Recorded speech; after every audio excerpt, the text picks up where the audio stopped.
Alright everybody, welcome to a bit of afternoon comedy news. Couldn't help myself because I've just been chuckling to myself all morning reading what's going on. This is absolutely hilarious. Honestly, you couldn't make this up. Check it out. So this is, I know I went over the article yesterday about the arrest of Riccardo Spagni, but we've actually got some more details of what's gone on here. So check this out. My comment to this was, Spagni, because obviously he's quite a large chap, caught with his hands in the cookie jar. I mean, look at the size of this guy. I mean, like, he's absolutely huge. You know, and well, I mean, you'll see the link. Well, you get the connection in why I'm laughing in just a minute. But I mean, look, he hangs around with literally all the worst people in crypto. I mean, look, we've got Scamson Mao. Don't know who that other chap is wearing that user-activated soft fork hat, but there's another one, him with the notorious Greg Maxwell. I mean, he knows everybody. Absolute scumbag, utter lowlife, you know. And now he's been arrested. So good riddance. And let's get into this. Let's get into the details of it, shall we?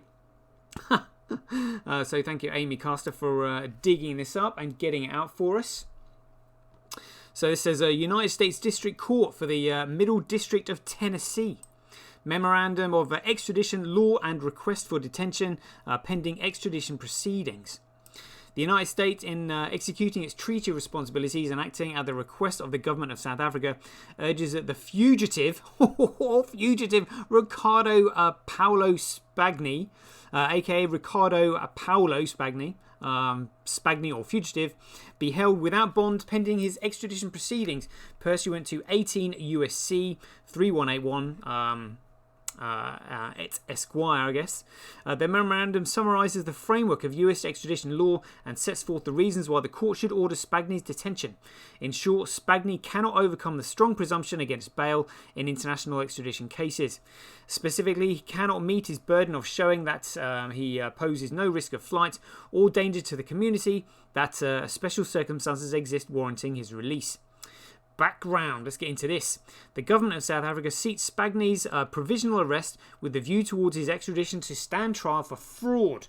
On July 20th, another one for diary, 2021, this court issued a warrant to arrest Spagni for the aforementioned offence. According to the information the government of South Africa has provided, there is an extradition treaty in force between the United States and South Africa. The extradition treaty between the governments of South Africa, United States and America, and the government of the Republic of South Africa. The treaty provides in Article 13 for the provisional arrest and detention of alleged fugitives pending the submission of a formal request for extradition and supporting documents. In accordance with Article 13 of the treaty, the government of South Africa has asked the United States for provisional arrest of Riccardo Paolo Spagni, with a view to forward his extradition. With a view towards his extradition. According to the information provided by the government of South Africa, Spagni committed fraud in violation of South African common law. This offence was committed within the jurisdiction of South Africa on April 19, 2021. The Magistrate Court of the District of Cape Town, South Africa, issued a warrant for Spagni's arrest. The warrant issued on the basis of the following fact. Spagni was employed by Cape Cookies. Oh, you could make it up. That's why I had to call it a little bit of comedy news. Cape Cookies. I mean, this is obviously cookies to do with electronics, but you know, the fact that he's so large in size and in weight, the name is quite apt, really. So from the 1st of October 2009 to June 8th, 2011, as its information technology manager, IT manager, Spagni's employment with Cape Cookies terminated by mutual agreement. As an employee of Cape Cookies, Spagni intercepted invoices from another company, eSynced, relating to information and technology goods and services it has supplied to Cape Cookies. Spagni knowingly used false information to fabricate similar invoices purporting to be from InSync, relying on details including the company's value-added tax VAT number and bank account information. Spagney then inflated the prices for the goods and or services. Spagney knowingly submitted the falsified invoices to Cape Cookie's finance department and fraudulently represented that they were true and proper records, expecting that the amount listed as due would be paid to the supplier reflected and into the bank account detailed on the invoice. Cape Cookies paid each invoice by means of electronic transfer of funds into the bank account, details reflected on the false invoice submitted by Spagney. As if he wasn't going to get caught. This is so stupid. This is so stupid. How did he think he was going to get away with it? You know, I mean, honestly, you know, there is no such thing as a clever criminal. Honestly, there isn't. The investigation revealed that the invoices did not contain the true bank account of NSYNC, but rather a bank account opened and controlled by Spagney. The investigation further revealed that NSYNC's actual invoices for the goods and services supplied at a lesser amount had already been paid subsequent to the payment Cape Cookies made for Spagney's forged invoices.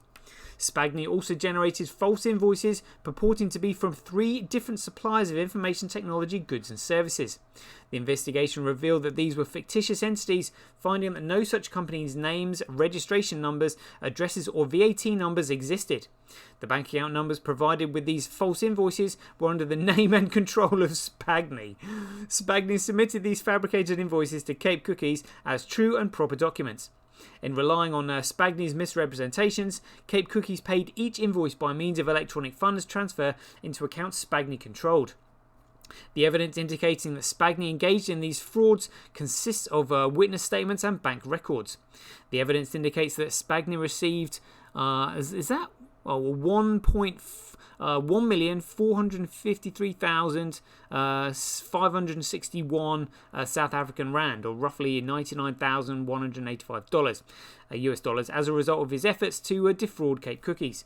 Spagney was charged in Western Cape Regional Court, Cape Town, for fraud and other charges arising out of these facts. He pleaded not guilty to the charges and the trial against him was commenced. Evidence was presented against him, but Spagney failed to appear in court. What a fool. The South African authorities attempted to locate Spagney, so he's blatantly gone on the run, at his home address and through contacts with his family, with his friends and family, but to no avail, probably because he hasn't got any, because he screwed them over as well. Further investigation revealed that Spagney had fled South Africa. The trial court issued a warrant for his arrest on April 19, 2021. Article 2 of the treaty covers the offence of which Spagney is accused. The government of South Africa has requested that it will submit a formal request for extradition supported by the documents specified in the treaty within the time required under the treaty. South Africa has requested that the United States provisionally arrest Spagney with a view towards his extradition pursuant to Article 13 of the extradition treaty between South Africa and the United States. The United States, in accordance with its obligations under the treaty and pursuant to blah blah blah blah blah, filed a complaint in the district. Seeking a warrant for Spagney's arrest. The court issued the arrest warrant and Spagney was arrested on the same day, July 20th. Wow. So the argument legal framework for extradition, don't need to be. Yeah, well, we know he's doing. He's had his hand in a cookie jar. Honestly, this is so stupid. Oh dear. And last of all, I was making a joke of this one. So Mr. Wales said this, and check this out. He said here, I think BSV is better than BTC, but Craig Wright being Satoshi is questionable. Either way, I still really like the BSV community. Very cool people. Yeah, but if Craig wasn't the way he was, Bitcoin wouldn't be the way it is. You've got to understand, Craig is Asperger's. You know, you don't judge a man who's Asperger's by what he does. Hold on. By what he says and like how he acts. You know, you judge him by what he's done and what he's created and what he's produced. You know, I mean, it's just phenomenal what he's done. Absolutely phenomenal. You know, I won't have anybody say a bad word about Craig whatsoever. You know, he is Asperger's. You know, it's like it's like taking advantage or, you know, ripping the piss out of somebody who's like disabled. You know, it's just, you just don't do it. You know, I mean, what he's created is just absolutely phenomenal. So yeah, kudos, Craig. Right, that's it. Hope you enjoyed the show. Catch you guys later. Get paid for posting your pics on Relica. Download the app now at www.getrelica.com. Get your tweet etched on Twitch, forever on the Bitcoin blockchain. Do it today at www.jointwitch.com. BuyBSV.live, the best place to buy Bitcoin SV online.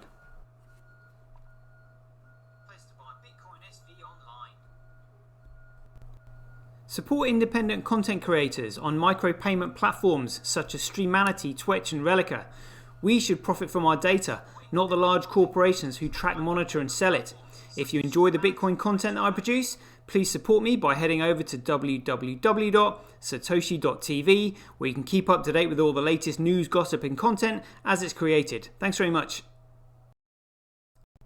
To get started in Bitcoin, go to freebsv.com, where you can claim your free Bitcoin. Then head over to Twitter and follow @IamSatoshi, where you can take part in his very generous and world famous free giveaways. The future of advertising meets the power of Bitcoin at Tonic Pow. Get paid for posting advertising campaigns to your social media profiles. Go to www.tonicpowads.com.